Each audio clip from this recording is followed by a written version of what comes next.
Bismillahirrahmanirrahim. Assalamualaikum warahmatullahi wabarakatuh. Waalaikumsalam warahmatullahi wabarakatuh.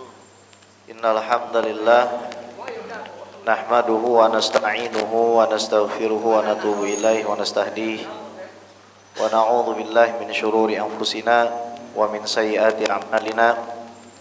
May yahdihillahu fala mudilla lahu wa may yudlil fala hadiyalah.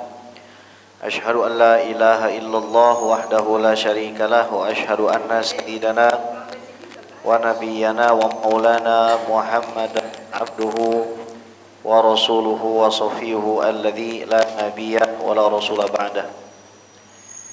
Amma ba'du fa nawayna ta'allum wa ta'lim wa tadhakkur wa tadhkir wa naf'a wal intifa' bil ifadah wal istifadah wal iqamah wal istiqamah wal hatha 'ala tamassuki bi kitabillah wa sunnati rasulillah ibtigha'a mardatillahi wa wajhil karim. Allahumma faqihna fid din wa 'allimna ta'wil waj'alna minal ladzina yastami'una al-qawla fayattabi'una ahsanah. Allahumma arinal haqqa haqqan warzuqna ittiba'ah wa arinal batila batila warzuqna ijtinabah wa adkhilna bi rahmatika fi ibadikas salihin amin ya rabbal alamin. Hadirin hadirat jamaah Masjid As-Salam, segenap pengurus yang saya muliakan, para asatiz sekalian, Bang Andri. Alhamdulillah, puji syukur kehadirat Allah Subhanahu wa taala kita diizinkan untuk sama-sama hadir di tempat yang mulia ini. Setelah kurang lebih mungkin hampir 2 bulan kita tidak berjumpa. Mudah-mudahan duduknya kita di sini menjadi wasilah kita semakin dekat dengan Allah, semakin dekat dengan Rasulullah. Dikabulkan semua hajat kita, diampuni semua dosa kita, dan kita diwafatkan dalam keadaan husnul khatimah. Amin Allahumma amin. Kita sampai kepada hikmah yang ke-8. Terakhir, hikmah yang ke-8 kalau saya nggak salah ya. Imam Ibnu Athaillah As-Sakandari mengatakan, "Idza fataha laka wijhatan minat ta'arrufi fala tubali ma'aha an qalla 'amaluk." Apabila Allah Subhanahu wa taala membukakan kepada kamu jalan agar dirimu bisa mengenalnya, maka jangan kau pedulikan amalanmu meskipun kiranya ia sedikit. Kalau Allah sudah mau agar kita dekat dengannya, kata Imam Ibnu Athaillah, nggak usah mikirin seberapa banyak dosa yang sudah kita perbuat. Apa alasannya? Nah, ya, dijawab, fa innahu ma fatahaha laka. Karena Allah tidak akan buka jalan itu untuk kita illa wa yuridu ayata'arraf ilaika, melainkan disebabkan karena Allah sendiri yang ingin memperkenalkan dirinya padamu. Namanya begini, Pak. Biar kata tuh laki, ya mohon maaf nih, nggak ganteng-ganteng amat, nah kira-kira begitu. Tapi emang dasar si cewek demen, gitu Pak. Datengin juga ke rumahnya, Pak, bener nggak? Biar kata laki itu jelek banget dah. Jangan pada ngelihat sampingnya, Pak. Ya, biar kata jelek, berarti perumpamaan aja nih, biar cepet nangkep. Tapi namanya udah cinta, tetap aja pada datang menawarkan dirinya agar untuk dinikahi. Nah, perumpamaan ini menunjukkan itu laki-laki nggak usah mikir saya ini jelek misalkan. Gue juga udah tahu lu jelek kan begitu. Kata si cewek, gue juga udah tahu lu jelek. Gue udah tahu deh jelek. Tapi cinta. Saya kasih ilustrasi yang lebih nyambung. Orang tua sama anak. Anak udah dikasih makan dari kecil sampai dia bisa masuk sekolah, mulai dari TK sampai kuliah kita biayain. Nakalnya naudzubillahi min dzalik. Adakah orang tua benci sama anaknya? Enggak. Tetap orang tua justru malah nanyain gimana kabar kamu, gimana sekarang keadaan kehidupan kamu. Abi sama Umi, ayah sama bunda, papa sama mama nggak mau ngelepasin kamu begitu aja gitu. Anak itu nggak usah mikir, tapi dosa saya banyak, saya nggak pantas menerima kebaikan orang tua, kan begitu cara mainnya tuh. Ini kita bicara tentang Allah. Jadi kalau Allah Subhanahu wa Ta'ala sudah punya keinginan untuk kita kenal sama Allah, itu kita kagak usah mikirin. Biar kata sekujur badan isinya tato, biar kata masa lalunya pernah bunuh orang, biar kata masa lalunya sehari negak 2-3 botol minuman keras, biar kata masa lalunya mungkin naudzubillah pernah berzina, nggak usah peduli itu. Bukan nggak bertobat, tapi jangan gara-gara dosa kita yang banyak, amalan kita yang sedikit, kita jadi nolak nih pemberian Allah. Misal tiba-tiba kita diajak majelis taklim, yuk kita ke majelis. Saya masih kotor, lah udah tahu kotor bukan jadi cuci, kan begitu ya. Jadi kalau udah diajak, kagak usah mikir, ini saya kotor. Enggak, ini adalah kesempatan. Karena Allah tidak mungkin membukakan jalan itu, melainkan karena Allah ingin kita kenal sama Allah. Yang punya alam semesta udah penuh, ngapain kita tolak coba? Coba kalau misalkan yang ditawarin duit, mikir nggak kita begitu? Misalkan sama tetangga, gue pengen kasih lo nih 5 juta, saya orang yang kotor. Gak ada mau begitu Pak. Langsung terima aja. Masalah hidayah bagaimana? Lebih penting lagi dari duit. Nyambung ya? Alhamdulillah. Alam ta'alam anna ta'arrufa huwa muriduhu alaika. Apakah kamu ini nggak paham? Itu bahasa Imam Ibnu Athaillah. Fahamin dong. Di sini ada keinginan Tuhan kamu yang menciptakan kamu agar kamu tuh kenal sama Dia. Tuhan kamu mau kamu kenal. Tanpa mempedulikan apa? Wal a'mala anta muhdiya ilaih. Sementara amal engkau yang memberikan kepada Allah keinginanmu. Wah, saya amalnya dikit, tapi kan berjumpa dengan rahmat Allah yang besar, gak ada artinya semua itu. Makanya di awal dikatakan bahwa orang itu masuk surga sebenarnya bukan karena amal dia, tapi karena rahmat Allah. Nanti perkara derajat surganya itu baru dihitung sesuai dengan kadar amal lahir batin dia. Tapi kalau kita bicara masalah ampunan, maka semuanya kembali kepada firman Allah dalam hadis qudsinya, sabaqat rahmati ghadabi. Rahmatku itu mendahului dari murkaku. Sebelum azab turun, rahmat turun. Contoh, kaumnya Nabi Hud alaihissalam dikasih rahmat dulu sama Allah. Apa itu rahmatnya? Rahmatnya dalam bentuk nggak dikasih hujan, mana'ahum minal matar thalasa sinin. 3 tahun nggak dikasih hujan. Itu rahmat Pak, supaya sadar. Rahmat ya. Jadi rahmat itu nggak mesti dalam bentuk kenikmatan. Kalau kenikmatan melalaikan itu azab. Kalau paceklik membuat kita ingat itu nikmat. Makanya Nabi Ibrahim alaihissalam memilih tidak ditolong malaikat Jibril, dilemparkan ke dalam api. Hasbunallah wa ni'mal wakil. Naam. Wal a'mal anta muhdiha ilaihi wa aina ma tuhdihi ilaihi mimma huwa muriduhu 'alaika. Di mana letak perbandingannya kalau kita mau timbang? Kita mau ngukur-ngukur amal kita dibandingkan dengan keinginan Allah, kan nggak masuk gitu ya. Jadi kalau Al-Fattah, yaitu Allah Subhanahu wa Ta'ala sudah bukakan jalan daripada perkenalan itu, semisal sakit, musibah, kemiskinan, dan menjadi semua itu sebagai sebab kita kenal sama Allah dengan sifat-sifatnya seperti lutuf, kelembutan, al-qahr, kekuatan, dan selainnya. Maka jangan kita pikirin lagi itu, oh saya amalannya masih sedikit, dikasih sakit, alhamdulillah, alhamdulillah. Nah, kata ya, kita review aja. Kita masuk ke dalam hikmah ke-9. Wa bihi ilahi qala tanawwa'at ajnasul a'mali litanawwi waridatil ahwali.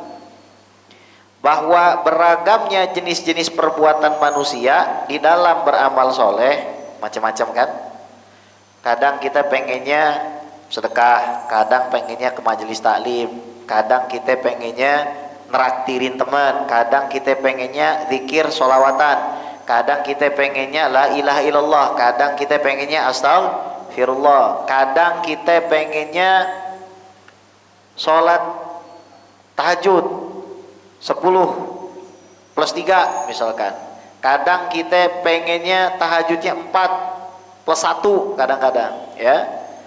Nah, bermacam-macam jenis amalan ini sebabnya litanawu'i waridatil ahwal, karena disebabkan bermacam-macam pemberian spiritual yang diberikan oleh Allah Subhanahu wa taala ke dalam hati seseorang. Ada orang yang namanya puasa, Pak, puasa mulu gitu kan. Ada orang yang namanya sholat sunnah mulu, beda-beda. Ikhtalafat ajnasul amal adh-dhahirah, yakni berbeda jenis-jenis amal yang zahir li ikhtilafil waridat allati hiya al-ahwal al-qa'imah bil qalb, karena perbedaan pemberian hadiah spiritual oleh Allah Subhanahu wa taala yang sumbernya itu ada di dalam hati masing-masing orang, beda-beda, ya. Makanya at-turuq ilallah bi'adadi anfasil khalaik, jalan menuju Allah ini sebanyak nafasnya makhluk. Ada yang jadi ketua DKM, ada yang jadi marbotnya, ada yang jadi pimpinan pesantren, ada yang jadi gurunya, ada yang bikin sekolah, ada yang jadi TU-nya, macam-macam. Selama segala bentuk amal manusia itu sesuai dengan koridor syariat, maka amal perbuatan tersebut adalah jalan dia menuju Allah. Lah, petani jangan disuruh jadi presiden, presiden jangan pencitraan jadi petani. Nah, paham ya? Kalau hierarki di dalam perusahaan itu kan ada CEO. CEO itu nggak mesti dia turun ngaduk kopi, Pak. CEO itu pemilik perusahaan, tugasnya bagaimana memastikan bahwa sistem perusahaan berjalan sebagaimana mestinya. Lah kalau CEO-nya udah kopi yang jadi CEO siapa, Pak? Tapi apa bedanya nih kalau kita bicara dalam tatanan hakikat? Kalau dalam tatanan syariat saya baru bicara nih. Semisal presiden yang memberikan kebijakan dan petani yang berjuang menghasilkan pangan, itu dalam segi syariat beda. Dalam segi hakikat sama atau beda? Sama. Di mana letak persamaannya? Satu, sama-sama amanah dari Allah. Presiden amanah, petani juga amanah. Kullukum ra'in wa kullukum mas'ulun an ra'iyatihi. Setiap orang itu punya amanah. Setiap orang itu pemimpin dan akan dimintai pertanggungjawaban atas amanatnya, kan begitu. Sama. Dua, sama-sama mau dilihat sama Allah. Mana yang jalan sesuai syariat akan saya balas dengan balasan yang setimpal, yang nggak sesuai syariat akan saya adab dengan adab yang setimpal, kan begitu. Nggak ada bedanya. Oke, semakin besar kenikmatan kekayaan seseorang, sedekahnya juga harus semakin banyak, Pak. Masa iya ada petani dituntut untuk sehari sedekah misalkan 500.000? Kan nggak begitu cara mainnya. Jadi antara syariat dengan hakikat ini kita harus bisa melihat dengan betul. Pada saat misalkan seorang bos bicara kepada bawahannya, bicara dalam kapasitas bos, dia memerintah boleh. Ketua DKM nyuruh marbot boleh, tapi secara segi hakikat itu namanya ketua masjid, namanya pimpinan perusahaan, namanya ustadz, namanya habib, namanya kiai. Ketika dia memberikan ilmu, di dalam hatinya tuh harus ada rahasia. Rahasia apa? Bahwa dia tidak lebih baik dari yang dia ceramahi. Dia tidak lebih baik dari yang dia suruh. Dia menyampaikan ini semata-mata karena ini urusan syariah. Tapi syariat kalau nggak ada hakikatnya percuma. Ibaratnya apa? Al-a'malu suwarun qa'imah wa arwahuha wujudu sirril ikhlasi fiha. Amalan ini seperti badan, tapi kalau nggak kita suntikin dengan ikhlas, itu seperti mayat. Apa ada faedahnya mayat? Gelas kosong, dikasih saya gelas kosong, apa faedahnya coba? Tapi kalau misalkan nggak ada gelasnya, mau minum dari mana coba? Paham ya? Gelas penting, isinya juga penting, gitu. Jadi berbagai macam amalan yang kita buat ini tergantung kepada apa? Kepada pemberian spiritual yang Allah berikan dalam hati kita sehingga kita tergerak untuk melakukan satu amal. Fa innal waridat ma yaridu 'alal qalbi minal ma'arif wal asrar wal amal adh-dhahirat tabi'ah li awal qalam. Karena pemberian-pemberian itu adalah masuk ke dalam hati kita dari makrifat dan rahasia-rahasia, sementara amal lahiriah itu akan mengikuti isi hati kita. Kemana nih kecondongan hati kita ini? Sekarang maghrib, pada maghrib ada orang yang dikasih sama Allah Subhanahu wa taala kecenderungan untuk tinggal di majelis taklim.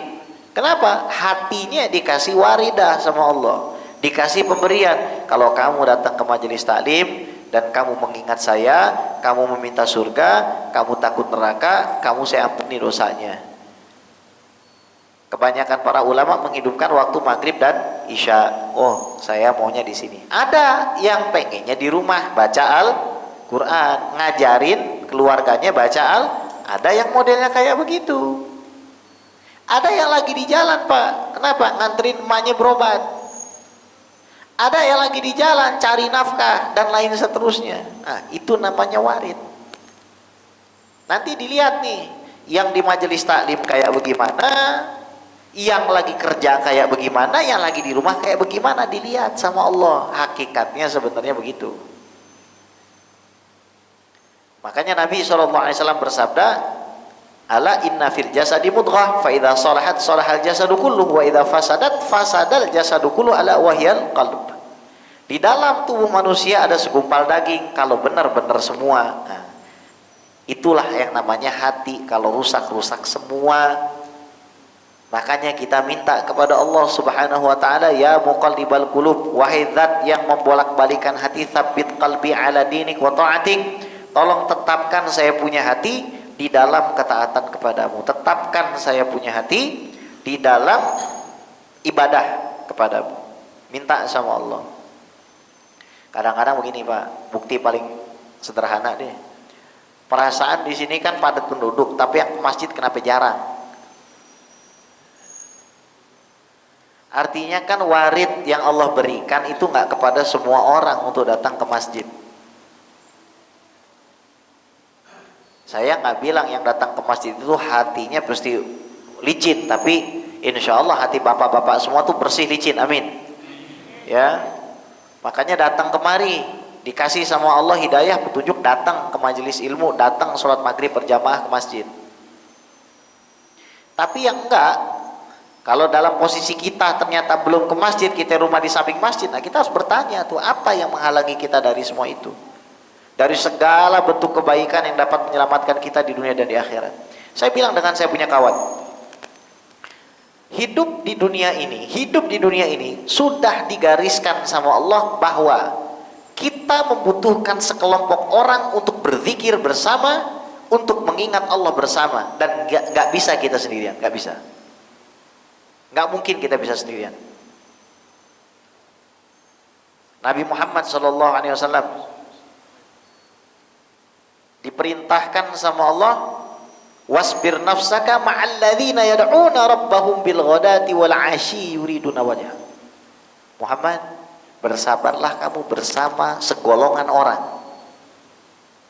yang mereka itu berdoa dan berzikir kepada Allah Subhanahu wa taala, mencari keridhaan Allah. Nabi Muhammad disuruh ngumpul sama orang-orang. Itu Nabi Muhammad. Ma ijtama'a qaumun fi baitin min buyutillah, tidaklah satu kaum berkumpul di satu rumah dari rumah Allah, yatluna kitaballah, membaca ayat Allah, wa yatadarasunahu bainahum, mempelajarinya di antara mereka, illa nazalat alaihimus sakinah, maka kecuali pasti akan diturunkan ketenangan, wa ghasyiyatuhumur rahmah, akan diliputi mereka dengan rahmat, wa haffathumul malaikah, akan dinaungi malaikat, wa dzakarahumullahu fi man indah, dan Allah sebut nama orang-orang yang hadir di majelis-majelisnya Allah Subhanahu wa taala, di depan para arwah nabi dan syuhada. Jadi warid masuk ke dalam hati orang. Bismillah, majelis. Saya mau duduk majelis. Ini namanya warid, dan warid itu tempatnya hati. Nah, barang bagus Biar bisa bagus dikonsumsinya, tempatnya juga harus bagus. Kalau tempatnya jelek, ibaratnya gelas isinya kotoran, kita tuangin air susu juga kotor tuh air susu. Kenapa tuh tempat bisa kotor? Kata Imam Al-Ghazali, innan nasihata sahl wal mushkil qabuluha li'annaha fi madhaq mutabi'i hawa murrah. Namanya nasihat itu gampang, yang susah nerimanya. Karena nasihat kalau diicip pakai lidah orang yang suka sama hawa nafsu, cinta sama hawa nafsu, pahit rasanya. Beda nasihat kalau diicip sama orang yang cintanya berbuat amal soleh, itu beda. Nasihat kalau diicip pakai lidah orang yang demen sholat ke masjid, demen sedekah, demen ngebersihin hati, punya wirid, zikir. Man laisa lahu wirdun fahuwa kirdun. Orang yang enggak punya wirid itu sama seperti bukan saya ngomong ya. Sama seperti monyet. Kenapa? Karena monyet ini ya kerjaannya bangun tidur, ku terus makan. Habis makan ku tidur lagi, begitu aja. Tapi kita dikasih akal, kita dikasih hati, kita dikasih ilm, dikasih fasilitas untuk mengenal Allah Rabbul Alamin. Kalau kita tidak gunakan itu, maka kita sama seperti monyet. Jangan kita remehkan itu wirid-wirid itu. Ya.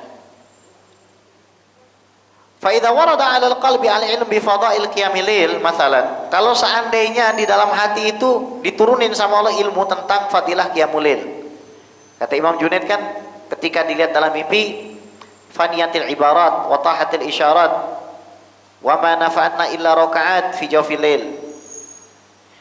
Saya ceramah nggak ada gunanya, tulisan-tulisan, ibarat-ibarat nggak ada gunanya. Ketika saya meninggal, yang ngasih manfaat saya ternyata sholat malam. Innar rajul la yusalli bil lail. Ada laki-laki kerjanya sholat malam.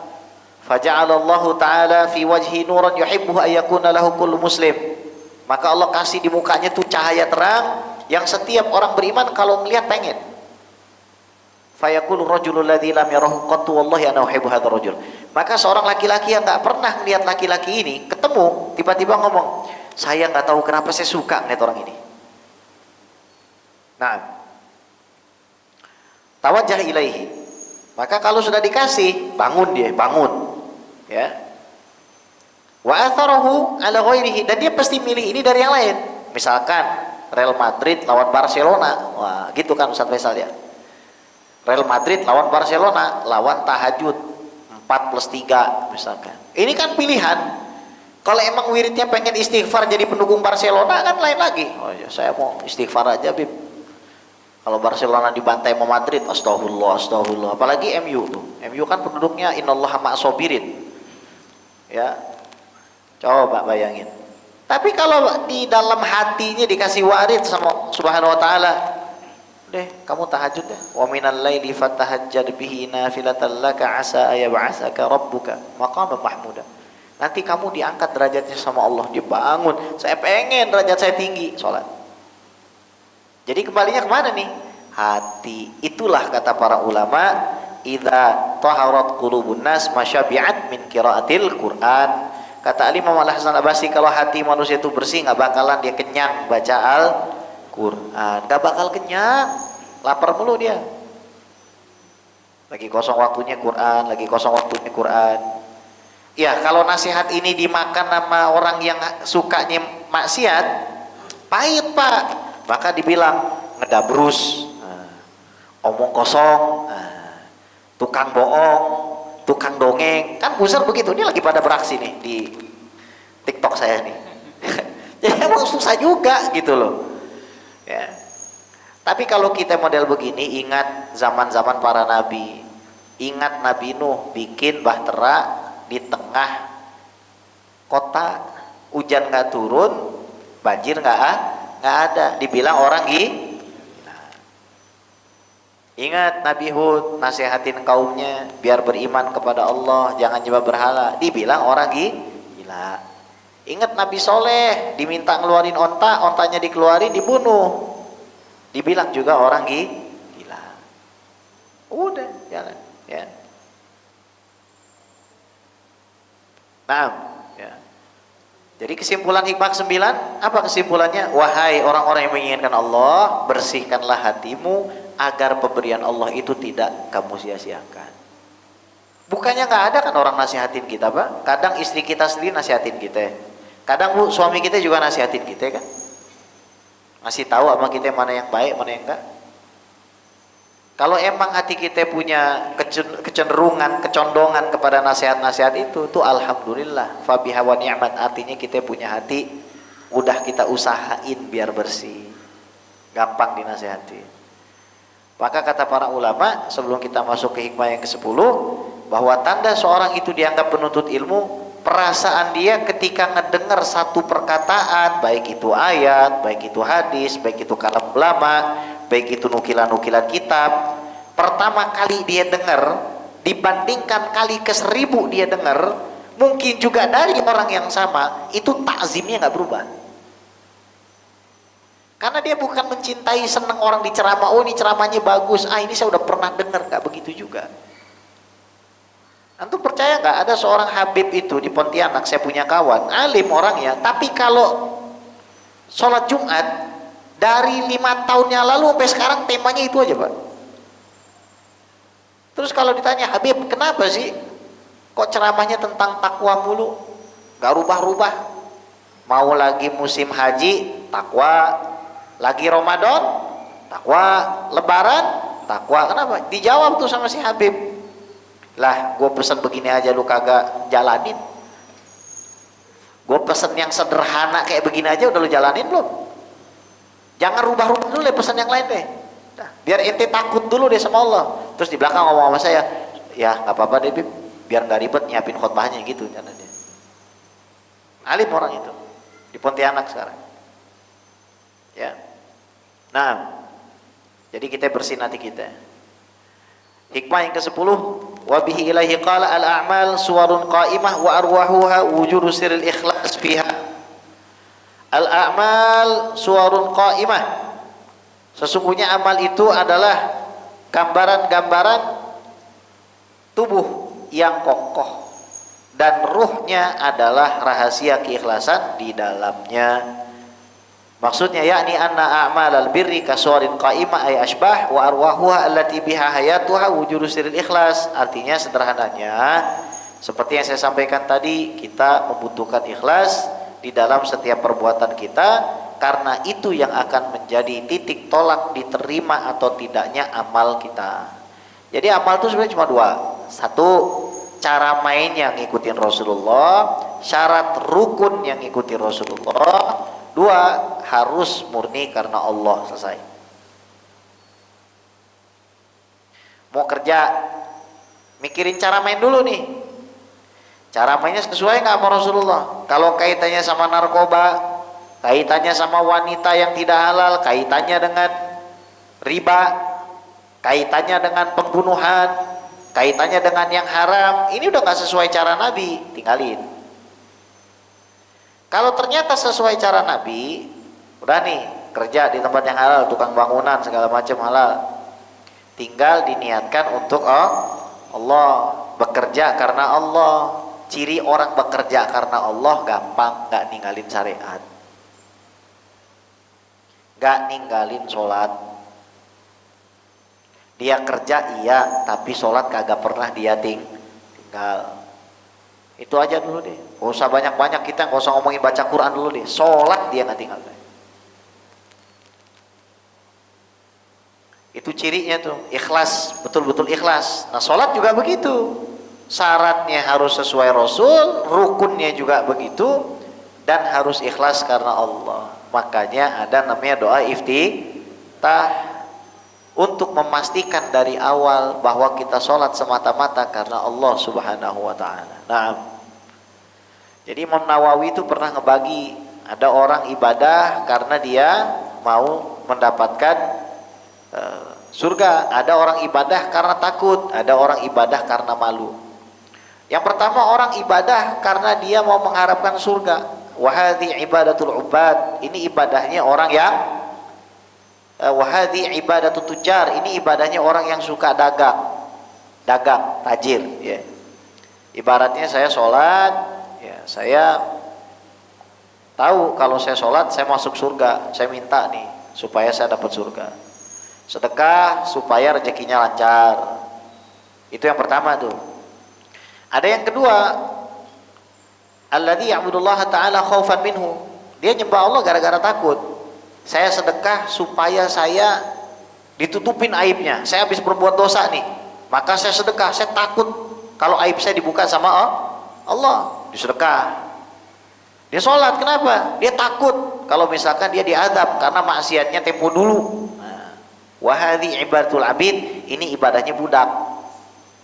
Tapi dua ini nggak apa-apa, dua ini nggak ada masalah. Yang paling tinggi akan tetapi adalah ibadahnya orang-orang merdeka. Dia beribadah karena dia malu kepada Allah, karena bersyukur kepada Allah, dan dia menganggap dirinya tidak pernah sempurna di dalam beribadah kepada Allah Subhanahu wa taala. Makanya kan kita kalau doa pada sholat, watamim taksirona. Apa tuh maksudnya watamim taksirona? Sempurnakanlah segala bentuk kekurangan kami. Taksir itu artinya kekurangan disebabkan kelalaian, bukan naksir, Bu. Beda. Taksir pakai shad itu artinya kelalaian yang menyebabkan kita kurang. Sholat, ketika takbiratul ihram, ngelihat teman kita sebelah kiri naruh HP iPhone, lep hilang tuh iPhone-nya. Ketika takbiratul ihram, ngelihat samping kiri kita misalkan bau badannya, cium hidungnya, rubah. Padahal sahabat Nabi, itu kan syariat ya, itu ada yang dicabut panahnya dari kakinya, ada yang dipotong, diamputasi dalam keadaan dia sholat.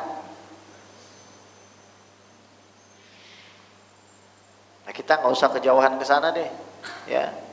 Maknanya begini, kita ini banyak kurang, tapi harus terus berusaha ikhlas. Saya baru pulang dari haji kemarin, dan ketika saya selesai menunaikan semua rangkaian sudah tahallul tsani, saya doa di depan Ka'bah.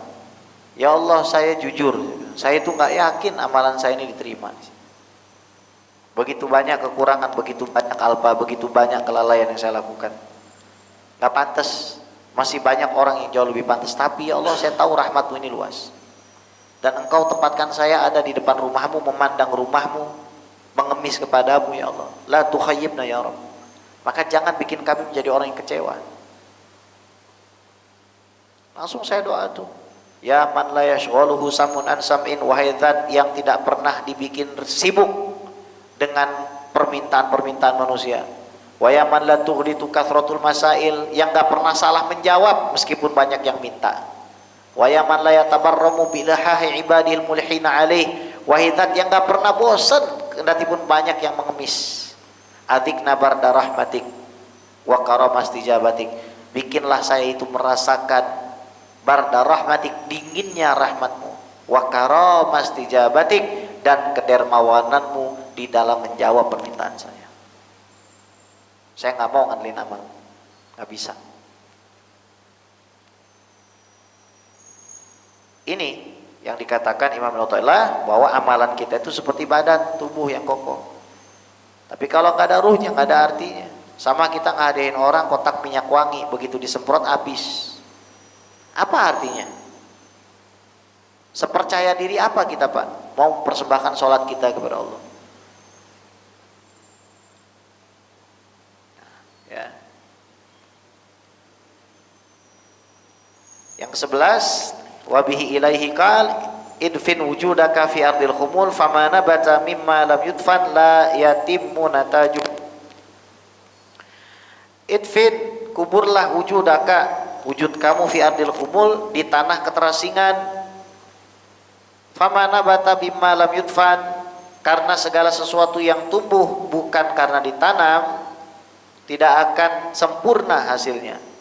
Sekarang ini Pak, pohon cabe sama beringin, tumbuhnya cepetan mana? Cabe. Tapi cabe disentil copot.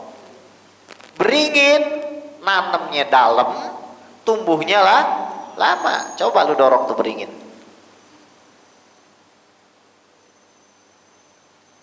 Idfin ayuhal murid nafsak, pendam jiwamu, syuhrataha, atau kemasyhurannya, fil humul, di dalam tanah keterasingan, alladhi huwa kal ardi lil mayyit fit taghtiyati tamah, yang perumpamanya adalah bumi bagi mayat di dalam penutupannya yang sempurna.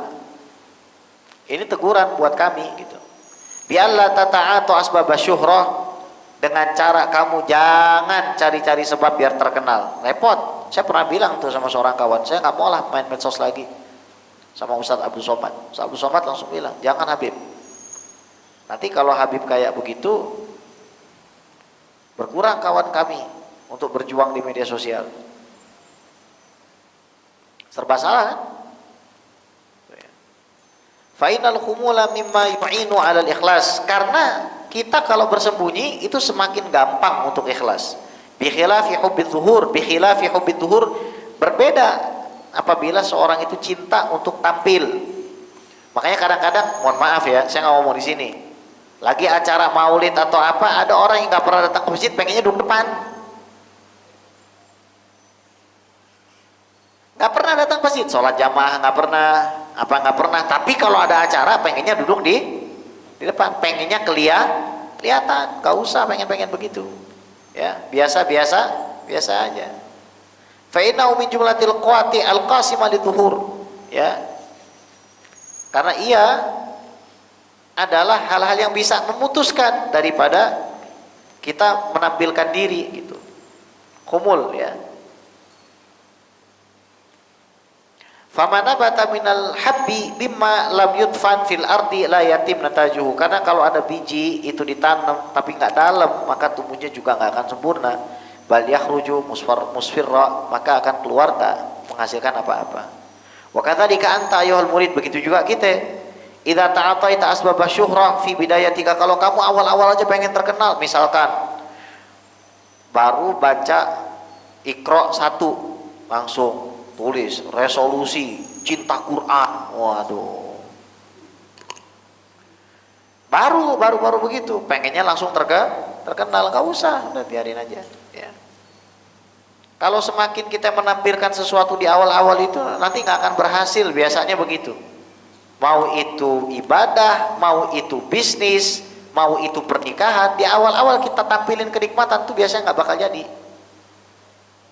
Tapi kalau kita pintar menyembunyikan, dijadiin tuh sama Allah SWT. Wa min thamma qala rajul li Bishr al-Harith, ausini, ada seorang laki-laki berkata kepada seorang wali Bishr al-Harith, berikan saya nasihat. Ukhmul dzikraka wa atib mat'amak, sembunyikan dirimu dari sebutan orang lain dan perbaiki makananmu, cari makanan yang halal. Wa qala ba'duhum, sebagian ulama berkata, la tasluh tariqatuna hadhihi illa li aqwam kunisat bi arwahihim al-mazabil. Enggak sah, enggak akan bisa orang meniti jalan kami, kata para ulama tasawuf, kecuali bagi kaum-kaum yang jiwa mereka itu sudah bersih daripada kotoran-kotoran.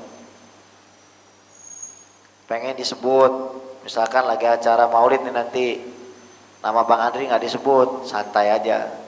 Biar kata ketua panitia langganan, ya, tapi santai aja. Ini kadang-kadang kalau nama nggak disebut,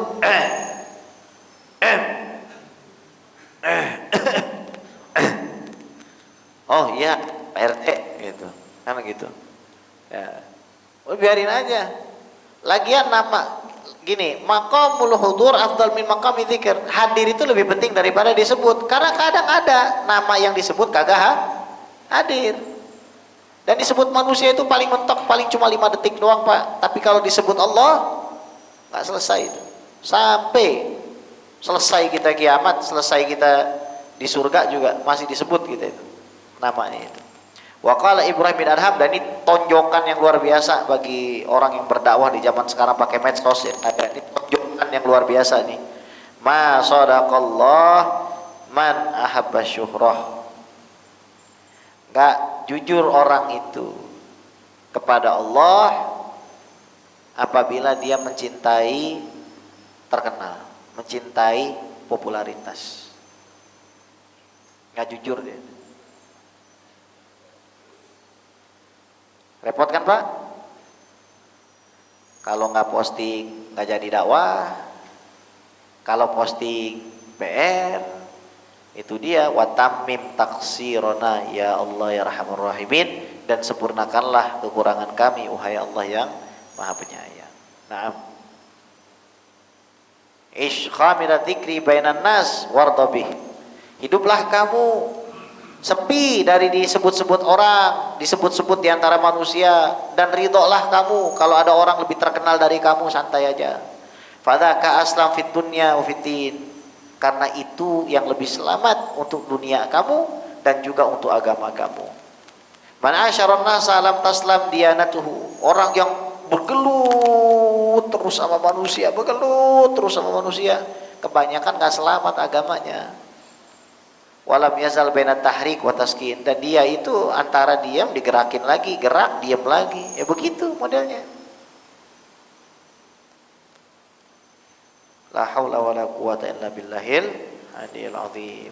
Maka kalau misalkan nih ibu-ibu kan di belakang kan nggak ada ustazah nih, itu kan ustazah yang terkenal, apa udah syukurin gitu ya. Ada orang pernah datang ke saya, Bib, saya pengen anak saya kayak Habib jadi terkenal. Ngapain jadi terkenal gitu?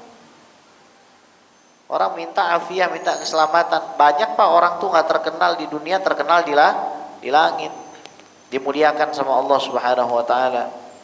Dengan apa? Ya tadi itu amalan-amalan yang sederhana, sholat malam, sedekah, puasa sunnah, bantu masjid, bantu majelis, bantu pondok pesantren, bantu janda, bantu anak yatim, nggak ada yang tahu. Ya kadang-kadang kita butuh simbol. Oh ya simbol. Para habaib juga begitu. Ya banyak orang-orang yang nggak kelihatan sama mata kita, ternyata lebih mulia di sisi Allah Subhanahu Wa Taala dari yang kelihatan. Nah, hikmah ke-12, ma nafa'a qalbal murid, ma nafa'al qalba mithlu uzlatin yadkhulu biha maidana fikratin. Tidak ada yang bisa memberi manfaat kepada hatimu, hati yang tadi mau kita persiapkan pertama buat nampung waridnya Allah, pemberian Allah, biar kita digerakin ke kebaikan gampang, dapat taufik gampang, tuh hati yang model begitu. Hati yang harusnya kita isi dengan keikhlasan, itu kata Imam Ibnu Athaillah, kalau kamu pengen dapat manfaat betul, kamu punya hati mithlu uzlatin yadkhulu biha maidan fikratin, itu nggak ada yang lebih dahsyat daripada kamu menyendiri memasuki satu medan pemikiran. Maksudnya apa? Mana fa'aqal bal murid syai'un minal asya' al mutahhira lahu minal ghafalat mithlu uzlatin anil khalqi. Nggak ada.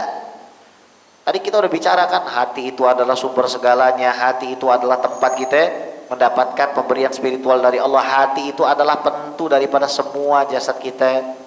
Hati itu tempatnya ikhlas, hati itu cawan yang akan kita gunakan untuk menampung hal-hal baik yang kemudian kita berikan kepada Allah. Kalau pengen tempat itu bersih dan baik, jauhin manusia. Gimana Bib? Saya misalkan kerja di pasar, saya kerja di sekolah, bergaul sama manusia, maka harus punya waktu yang dikosongkan, dizakati waktunya itu untuk kita menyendiri uzlah. Kan kita dikasih hari libur, sekolah aja tahu kita butuh hari libur, kantor aja tahu kita butuh hari libur. Harus ada uzlah antara kita dengan Allah saja, sudah itu. Karena Imam Ibnu Athaillah sudah mengatakan gak bakal ada yang lebih hebat manfaatnya ketimbang kamu itu memutuskan kullaman fasalat tasola. Ketika seorang itu memutuskan kebutuhannya dari makhluk secara holistik keseluruhan, maka pada saat itu ikatannya dengan Allah itu semakin kencang. Maka kalau kita lagi serasa ditinggalin manusia, itu Allahnya lagi kangen Pak. Ya, hati-hati. Ya, kita harusnya senang tuh kalau ditinggalin manusia. Kata Syekh Mutawalli Sya'rawi, idza tarakakan nas fa'lam bi anna Allah Ta'ala arada ayatawalla amraka. Kalau kamu tuh ditinggalin orang banyak yang tadinya kamu harapin, tenang aja tuh, nanti Allah yang ngurusin urusan kamu. Allah yang mau ngurusin kamu secara pribadi. Kamu tenang aja, enggak usah khawatir, kan begitu. Nah, ay tafakkar fi masnu'at bari'il ardi was samawat. masuk ke dalam satu medan pemikiran di mana kita memikirkan semua kebesaran Allah yang Allah ciptakan ini. Afala yang turuna ilal ibili kaifa khuliqat, enggak lihat apa bagaimana ontak dibikin, wa ilas samai kaifa rufi'at, tu langit dibikin enggak ada tiangnya tapi enggak nimpa kita, wa ilal jibali kaifa nusibat, bagaimana gunung dijadikan pasak sehingga ada gempa, wa ilal ardi kaifa sutihat, bagaimana bumi dihamparkan dan kita enggak kemana-mana kena gravitasi. Fadzakir innama anta mudzakir lasta 'alaihim musaitir. Beri peringatan karena kamu adalah sang pemberi peringatan. Kamu bukan penguasa di antara mereka. Kalau ada orang enggak terima, innaka la tahdi man ahbabta walakinnallaha yahdi man yasha. Kamu enggak bisa ngasih petunjuk pada siapapun yang kamu sukai, tapi aku, kata Allah, yang memberikan hidayahku kepada siapa yang aku inginkan. Wahakata. Maka nasihat saya tuh kepada pesantren sekolah, saya mengatakan begini gitu. Sebenarnya kalian itu cuma butuh dua hal aja. Satu, tahu waktu kalian terbatas. Dua, urusi urusan kalian sendiri. Contoh sederhana Pak, kita hidup di satu lingkungan seperti ini, satu RT. Kalau masing-masing buang sampah pada tempatnya, nggak mungkin ada sampah yang terbuang sembarangan kan? Kalau masing-masing mandi tepat waktu, nggak mungkin ada yang kebauan kan? Kalau masing-masing orang pakai minyak wangi, semuanya akan merasakan keharuman kan? Tanpa perlu kita tuding buang sampah pada tempatnya. Kita tulis buang sampah pada tempatnya, karena ada yang nggak asik tuh. Karena ada yang nggak asik di dalam menjalankan ketertiban itu. Sebenarnya kalau kita, makanya Sayyidina Umar mengatakan tuba liman syaghalathu uyubu an uyubin nas. Beruntung orang yang disibukkan aibnya dari aib orang lain. Sebenarnya rumus kita bikin pesantren, sekolah, ataupun kita bermasyarakat itu cukup kita fokus sama diri kita, jangan ngopengin orang. Masing-masing orang asal tahu aja, seneng hidup dia itu. Nah, ini relasinya kan ada orang-orang yang zalim. Maka tingkat orang kaya dan orang miskin terkadang di berbagai negara, ya saya nggak bilang negara ini ya kadang-kadang di berbagai negara tuh agak timpang. Kata Syekh Mutawalli Sya'rawi, kalau emang begitu ya ada orang yang menzalimi dirinya, mengambil hartanya gitu. Jadi tapi ini tidak boleh tidak boleh menjadikan kita, hadirin sekalian wal hadirat, tidak boleh menjadikan kita tuh orang yang lantas antipati dengan anak dan istri. Ini ditegur sama Syekh Muhammad Sa'id Ramadan Al-Buti. Jadi beliau itu pernah diberi satu ilustrasi bahwa suami pulang ke rumah habis dari kerja, istrinya nggak ditengok, anaknya nggak ditengok, terus dia wudhu, gelar sajadah, dia zikir, ketiduran. Nah ini zalim. Jadi ketika kamu pulang dari pekerjaanmu, kamu cium istrimu, kamu cium anakmu, kamu bersih-bersih, kamu ajak mereka beribadah bersamamu. Nanti kalau ada waktu antara kamu dengan Allah SWT, gunakan.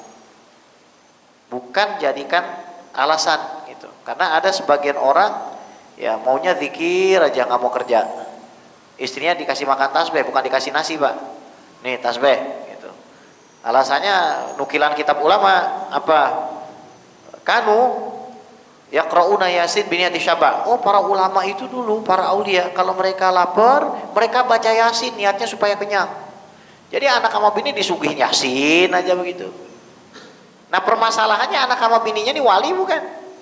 Nah, kalau madrasah wilayah di zaman dulu, jangankan ngomongin begituan, kalau mata kita ada orang belah semangka, Pak, ada orang potong semangka, kebuka merah, mata kita nengok begini, sama guru kita tuh langsung disuruh ke pasar kita jualan. Kamu tempatnya bukan sama kami, gak usah ngomongin qanaah, gak usah ngomongin tawakal. Tempat kamu berdagang di pasar. Nah kita jangankan begituan Pak, lihat motor orang lebih bagus aja kita goyang. Ya. Jadi kadang-kadang orang berkata memang bahas kitab Al-Hikam ini rada berat. Ya, ada dua pembahasan lagi yang sebenarnya saya tidak mau sampaikan karena ini pembahasan berkaitan dengan hakikat dan bisa menimbulkan salah paham kalau tidak bisa disampaikan dengan baik. Tapi intinya adalah kita harus membersihkan hati kita, meminta sama Allah agar Allah memberikan hati kita ini tempat yang bersih, kemudian diisi dengan hal-hal yang baik, diberikan hati kita keikhlasan sehingga semua amal ibadah kita disempurnakan oleh Allah Subhanahu wa taala. Berusaha kita menyempurnakannya dan kita bisa sampai kepada Allah Subhanahu wa taala dengan husnul khatimah. Amin Allahumma amin. Wa sallallahu ala sayyidina Muhammad wa ala alihi washabihi ajmain. Walhamdulillahirabbil alamin. Hadza minni wa lakum. Assalamualaikum warahmatullahi wabarakatuh.